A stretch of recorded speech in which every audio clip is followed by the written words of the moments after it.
Obviously, the writers for Daredevil hate us. We're going to talk about that more on today's episode of the Geek Watch podcast.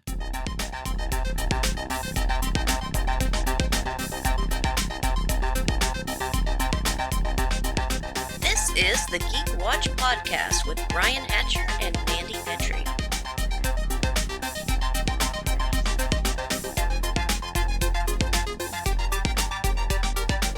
Greetings, Geek Watchers, and welcome to episode 244 of the Geek Watch podcast. I'm Brian Hatcher. With me, as always, Geek Watch's very own resident geek goddess, Mandy Petrie. Hello, Brian. So today we're going to start out the show with a bit of a public service announcement. For those of you out there who are into DVDs and physical media and may have bought some DVDs in the early 90s from Warner Brothers, it's time to break them out and take a look at them. Oh.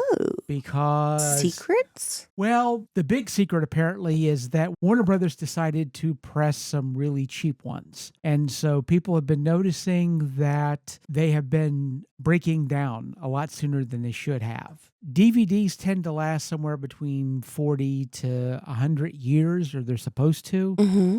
But apparently Warner Brothers had a batch of really cheaply pressed ones. Mm-hmm. And if you remember back in the day, they used to have the cardboard cases. Yes. The cardboard and plastic. Very case, flimsy. Mm-hmm. the really flimsy ones. Well, apparently the DVDs themselves were also very flimsy, and people have been catching them breaking down. Yeah, these were like in the dollar bins. Oh, Yeah. So what has been going on is because they've been breaking down and people have been complaining about that, Warner Brothers has said that if any of your DVDs from that time period have broken down, there's an email address, which I will put in the show notes, where you can contact them and they can do replacements.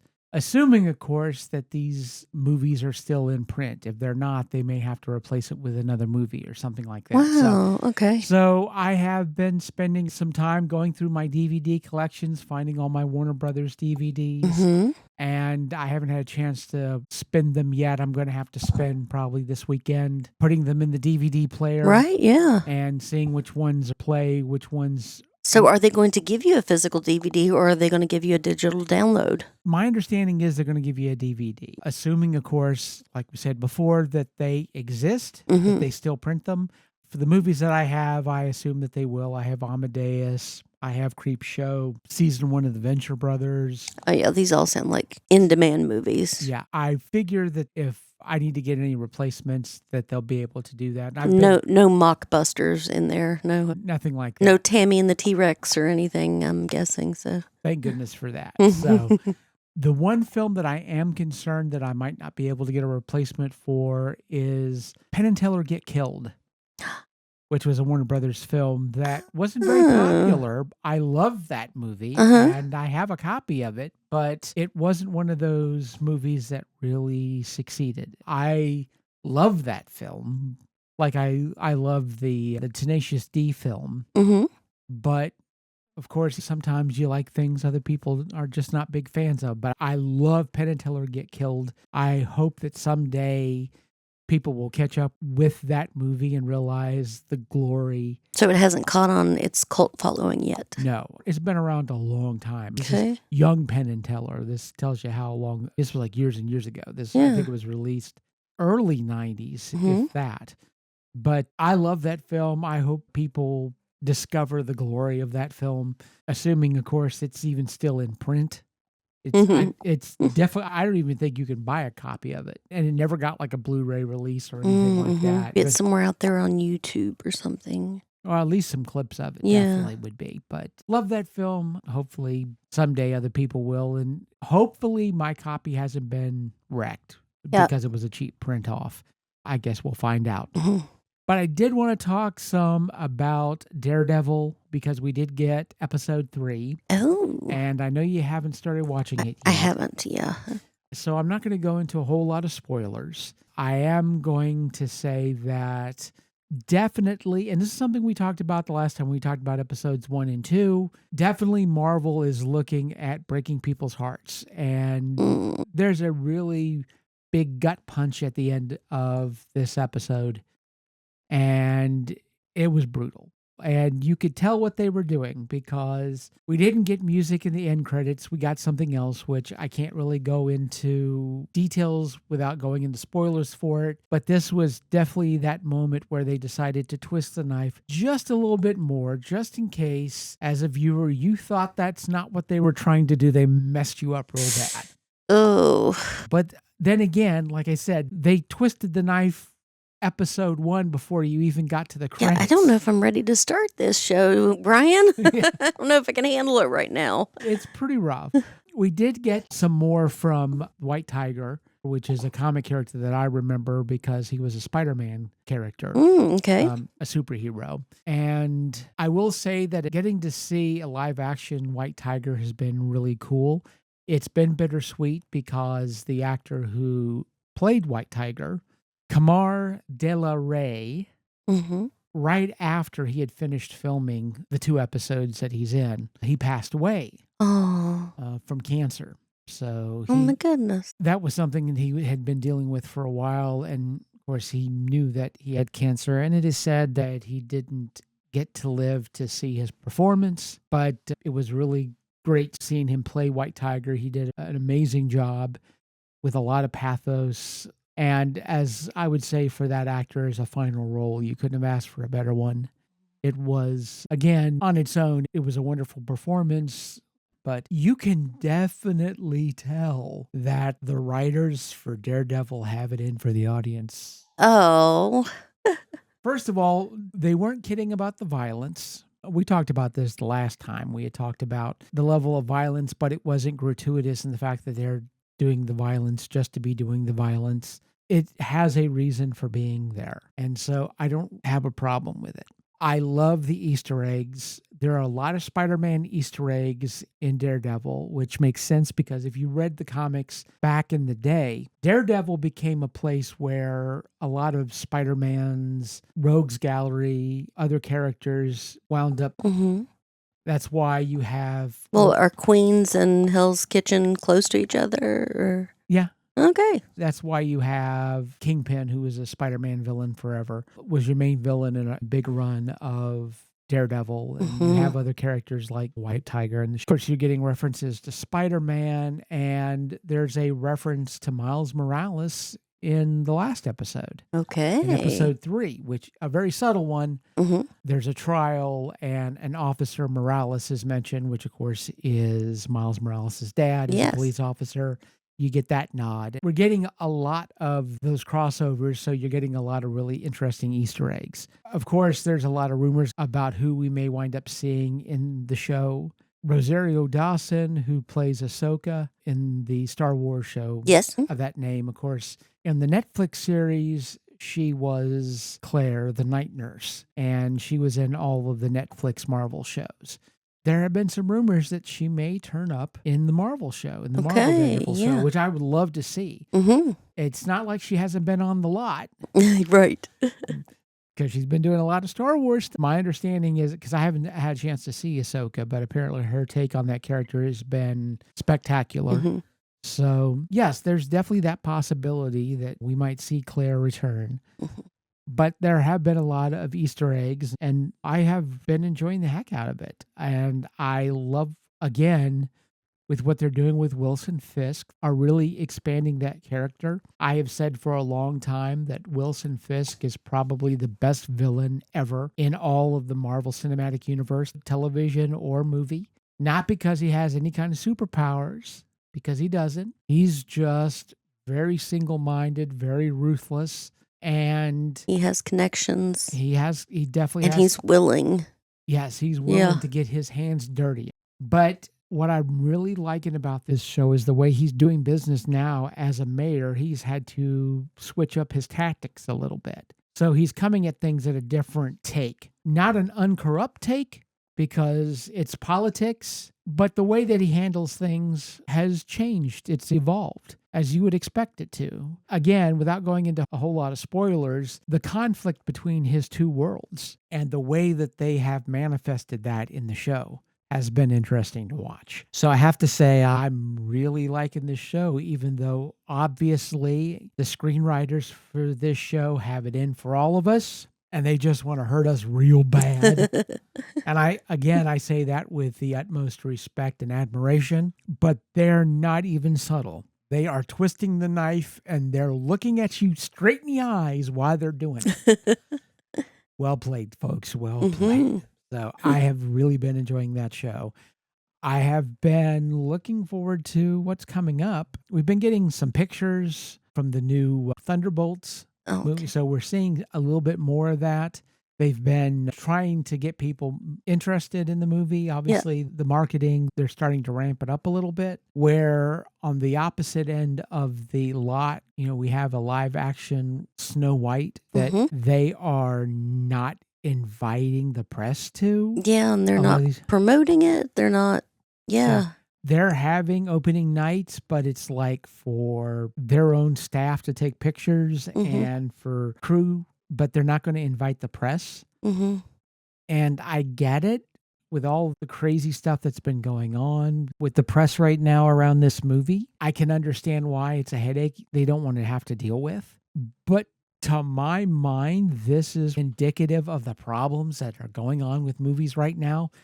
Because all the controversy swirling around this movie has nothing really to do with the movie. It ain't about the movie. It's about the people who are in the movie. It's not the characters. It's the performers. And the performers are disagreeing about something that has nothing to do with the movie. And yeah, it has nothing to do with the movie. But again, because of politics and because of people saying whatever they're saying, and because there are other people who don't like it and decide they want to raise a stink about it, now you have this movie that Disney has put a bunch of money into that they're having to basically soft open. It sucks.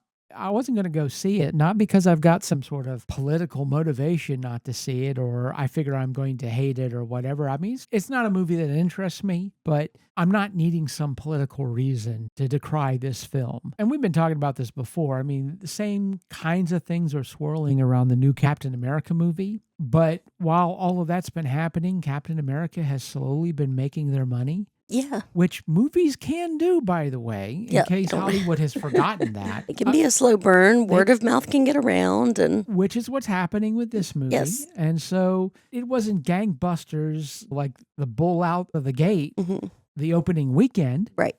But it has been slowly making money, and it's making good money, and it's making it consistently. And so, movies can do that. And this, to me, is the type of movie that is good for a slow burn because, and we talked about this before when I did my review of the film, it's not this big blockbuster. It definitely is an action movie, but it's not like crazy over the top like a lot of these Marvel movies have been. I enjoyed the film because of that, because it was something that was a little bit different. It had intrigue to it. It had those moments. I think in 2003, my film writing teacher said a big surprise hit was My Big Fat Greek Wedding. Right. It had a small budget and it made huge amounts of money, and just people were so surprised by it. This rom-com came out of nowhere, and it was just a good story about family, and everyone could relate to it, and it just made a lot of money, and that's what movies can do. Yeah, and a lot of people forget that movies like Titanic, that for a long time held the record for highest grossing film of all time. And people who weren't around at that time, or they may have forgotten, one of the main reasons Titanic made the money that it did was it was in theaters for forever. Yes. It's like over a year.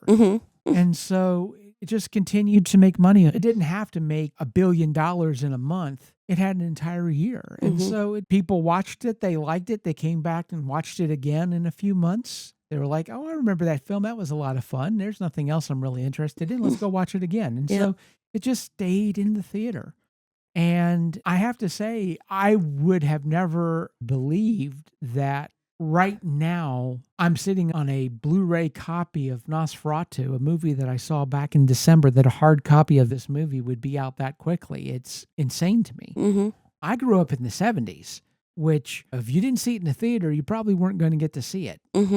And your TV was the same way. If you weren't sitting in front of your TV on that Thursday or Friday night at 8 o'clock or Monday or Tuesday or whenever it was on or during the weekend, If you weren't in front of the TV at that time, you didn't get to see it. Right. You didn't have like media. It was like, well, I'm just going to wait till it comes out on streaming. Mm-hmm. Not even a possibility, because you didn't have physical media like that. You didn't have VHS Right. tapes, Mm-hmm.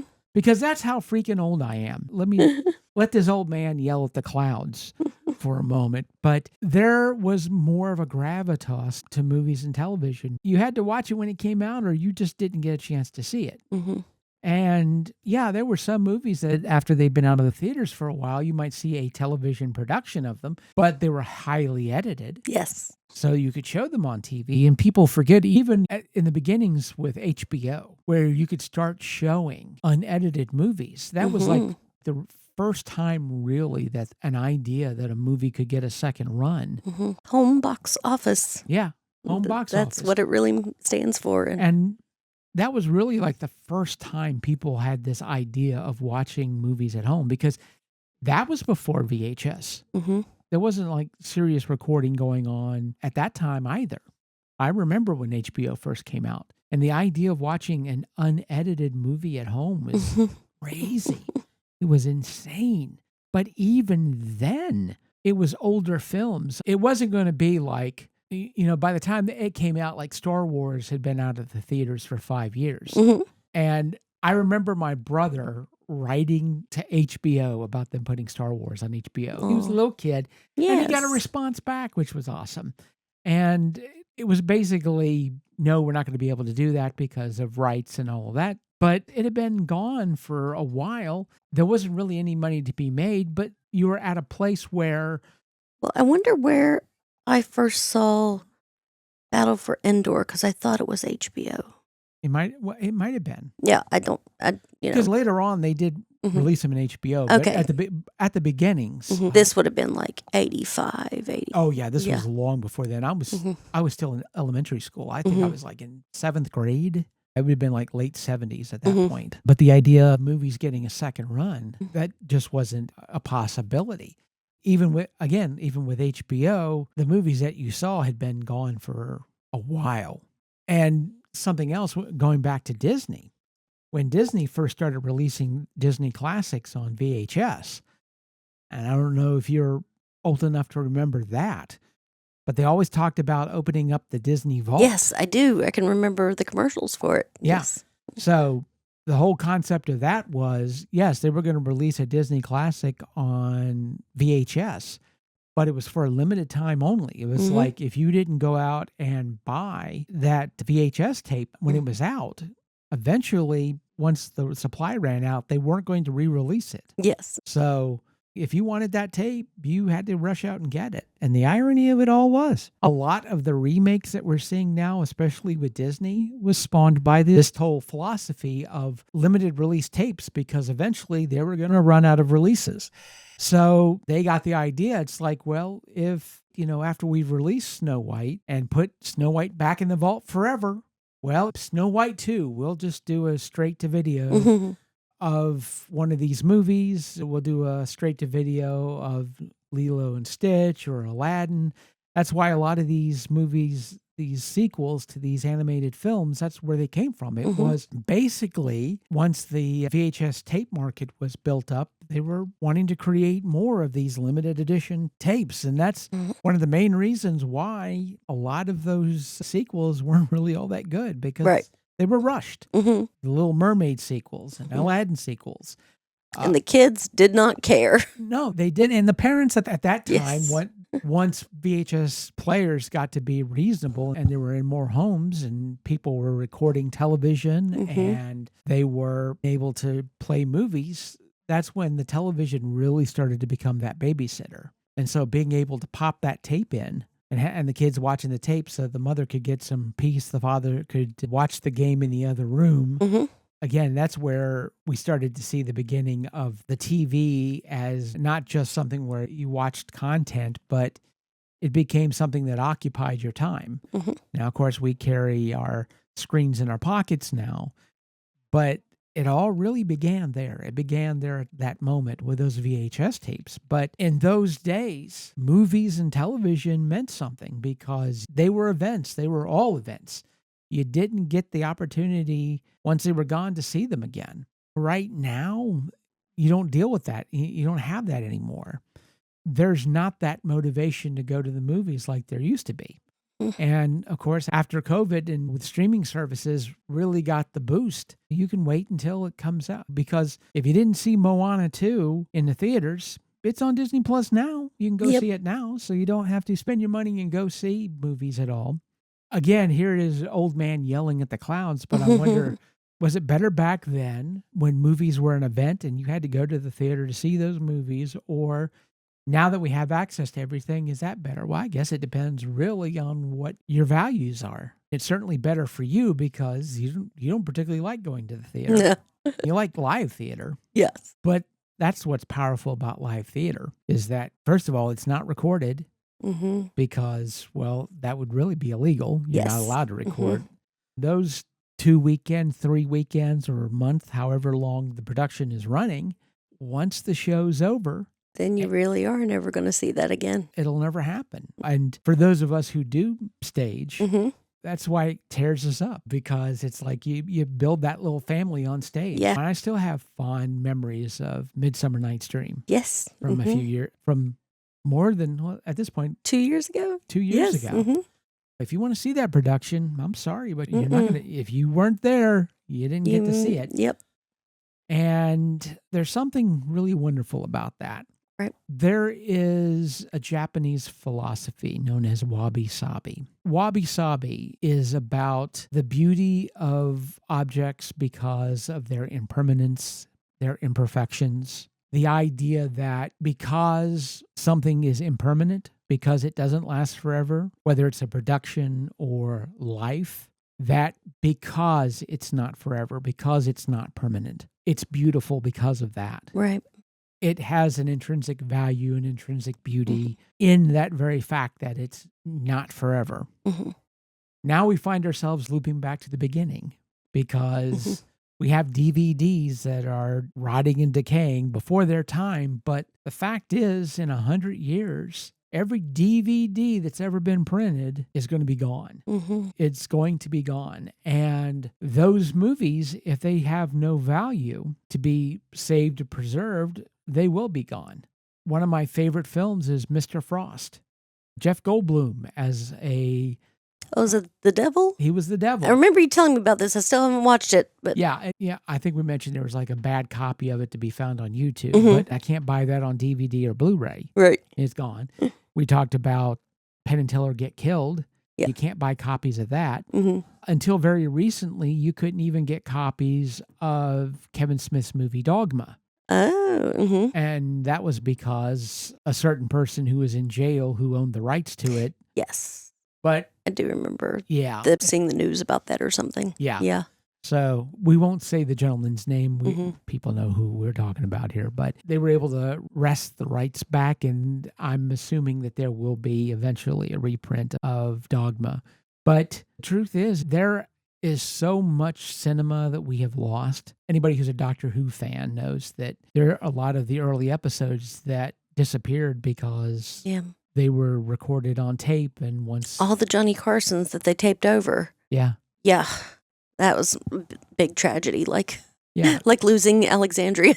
Yeah, and in a sense, it really is. And media isn't permanent. There are a lot of old movies that are on celluloid that are rotting away because, again, celluloid doesn't last forever.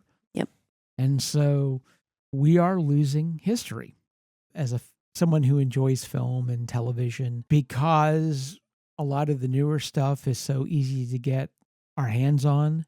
I think we don't value it as much as we should. But on the other end of the spectrum, because a lot of the old stuff is going away, we're forgetting about it. And so in a real sense, our entertainment's that candle's getting burned at both ends.